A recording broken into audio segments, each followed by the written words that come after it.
चली चली रे पतंग मेरी चली रे, चली चली रे पतंग मेरी चली रे, चली बादलों के पार होके डोर पे सवार, सारी दुनिया ये देख देख जली रे। मोहम्मद रफी और लता मंगेशकर की आवाज में ये गाना, ये गीत आज भी खूब गुनगुनाया जाता है। 15 अगस्त और 26 जनवरी के मौके पर कुछ ज्यादा ही।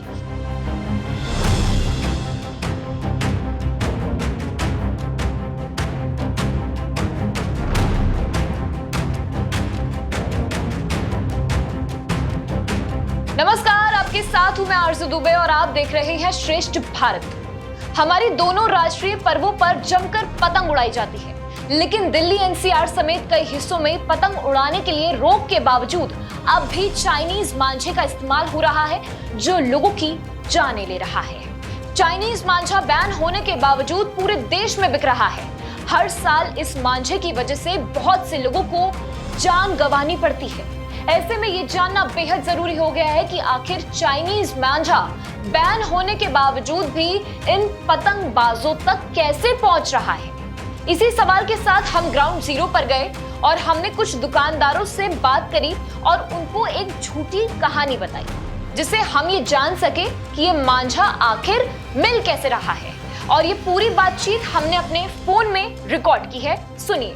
हम लोग अपनी टीम की तरफ से आए हैं क्योंकि हमारा कंपटीशन है, इस चीज में पतंगबाजी कंपटीशन है 15 अगस्त 12 और 13 में। तो अब वही है कि अब वही होता है कि 2 लाख का इनाम है, तो कोई दिक्कत नहीं आपको, लेकिन यहाँ से नहीं मिलेगा, मिलेगा लोनी से। लोनी में कहाँ से मिलेगा? अभी समझिएगा, बस मैं ही दिखाऊंगा आपको, मैं ही मेरे ही पास मिलेगा लोनी में। तो हम कब आए आपके पास बताओ। हाँ, ये बताओ। और हम पे ज़्यादा टाइम भी नहीं है, चाहिए भी हमें आज। हम सुबह के निकले हुए 9 बजे के और तब जाके हम गुड़गांव से यहाँ आ पाए हैं। आप ये सोचो। देखो, मैं किसी को भी फ़ोन करूँगा तो आपको सीलमपुर लेकर के मिलेगा। सीलमपुर? नहीं, सीलमपुर जहाँ से अभी आप पीछे से छोड़ के आए हो, ठीक है, वो आपको वहीं पर मिलेगा ले जाएंगे। हमें वहाँ जाना पड़ेगा, वो ला देगा? तो वहाँ से ही यहाँ आपको सीलमपुर मिलेगा। दे देगा, मिल जाएगा ना? एक बार बस तो हमें रेट वेट और बता दो, कितना पड़ेगा, कितना क्या क्या है। 1 मिनट भाई तुम अपना पेपर पे लिख लो, बजट क्या है। चाइनीज मांझा का रेट बता रहे हो आप? चाइनीज का हाँ, कितना है? 375-80 जो भी देगा, अगर होलसेल में आप लोगे कहीं से भी, ये जो भी आपको देगा। बाकी रिटेल में वो 450-500 रुपये चलता है एक चक्री का ना। तुम पता कर लो, पता करके हमें बता दो, शाम तक 6 बजे तक भी बता दो। तो टाइम नहीं मिल रहा है कि पता करें, यहाँ से फुर्सत नहीं मिलती हमें तो दुकान से रात यार, को फिर हमें 12 कैसे बजे मिलते, कैसे हम 6 बजे दोबारा आए? फिर तेरी की इतना वजन बढ़ गया। 6 बजे दोबारा आए क्या फिर भैया? 5 बजे 6 बजे दोबारा आए? नहीं, कोई नहीं, मैं कांटेक्ट कर दूँगा। बता दोगे ना? बजट लिखी होगी और क्या रेट है, क्या है मांझे का, चाइनीज मांझे का, उसको भेज दो। एक चक्री में मतलब ये इनकी चक्री का हिसाब बता दो भाई, हमें तो नॉलेज नहीं है बिल्कुल भी। हाँ।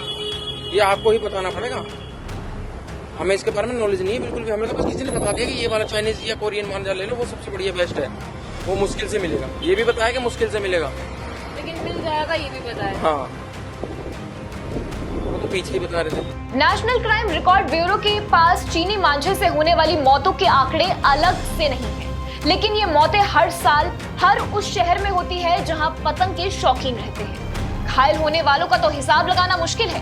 कई बार बिजली के तार से सटा हुआ मांझा अगर किसी इंसान के शरीर को छू लेता है तो इससे मौके पर ही इंसान की मौत हो सकती है। देश की राजधानी दिल्ली में जुलाई अगस्त का महीना बेहद खतरनाक माना जाता है। स्वतंत्रता दिवस पर राजधानी में पतंग के शौकीन बड़ी संख्या में पतंग उड़ाते हुए देखे जाते हैं। आपस में इनकी प्रतियोगिताएं भी होती है, जिसे जिसने ज्यादा पतंग काटी वो उतना बड़ा विजेता। पतंग काटने की प्रैक्टिस करने के इरादे से लोग जुलाई में ही पतंग उड़ाने लगते हैं। पतंग काटने में कला के साथ ही इस मांझे की बड़ी भूमिका है। ऐसे में ये जानना भी जरूरी हो गया है कि सिर्फ चाइनीज मांझे से लोगों की जान आखिर कैसे जा रही है और हर साल कितनी मौतें चाइनीज मांझे की वजह से हो रही है। क्यों होती है चाइनीज मांझे से मौत? पतंग उड़ाने के लिए साधारण डोर धागे से बनती है और चाइनीज मांझा जो है वो नायलन, शीशे समेत अन्य केमिकल से बना होता है। जाहिर सी बात है, जब ये मांझा नायलन और खतरनाक केमिकल से मिलकर बना होता है तो इसकी चपेट में आने वाले इंसान की मौत होना या फिर घायल होना एकदम निश्चित है। देखिए, पतंग लोग ऊंचाई वाले इलाके से उड़ाते हैं और जब भी कोई पतंग कटती है या गिरती है तो अगर कोई इसकी चपेट में आता है तो वो है 2 पहिया वाहन। हर साल इस खूनी मांझे की वजह से मौत का आंकड़ा आखिर क्या बताता है? देखिए, जगह 19 जुलाई 2018 दिल्ली का सोनिया विहार इलाका। यहाँ पतंग उड़ाने के दौरान हाई टेंशन तार की चपेट में आने से नाबालिग समेत 2 लोग झुलस गए। 2 अप्रैल 2019 दिल्ली का तिमारपुर।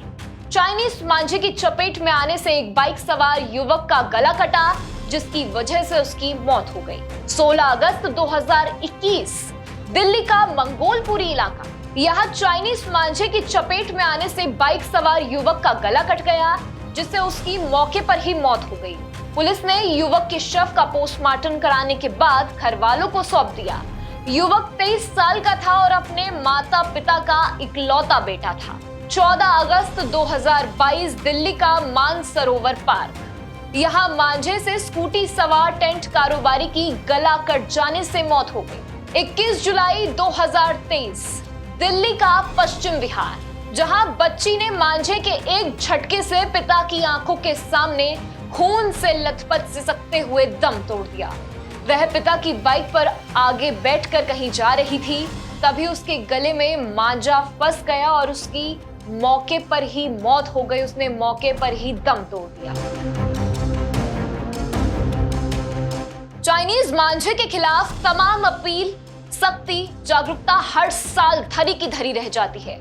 ये तो हमने बस आपको कुछ घटनाओं के बारे में बताया जो कि सिर्फ दिल्ली की थी।